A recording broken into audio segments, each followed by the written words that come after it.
సీవ్లెస్ hands అండి. Hello hi అండి. సీవ్లెస్ hands, of hands. ఇలా 4 మడతల మీద హ్యాండ్ అనేది ఫోల్డింగ్ చేసుకోండి.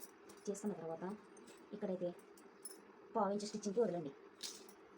వదిలిన తర్వాత మీ హ్యాండ్ అనేది ఇలా మార్క్ చేయండి.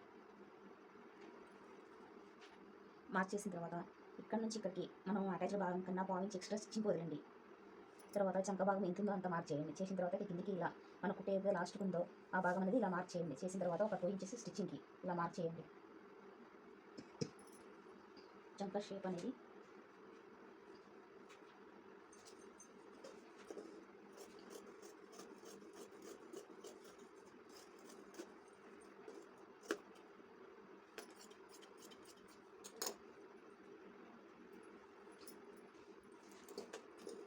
చంక షేప్ అనేది ఒక 1/4 ఇంచు లోత్ అనేది తీయండి.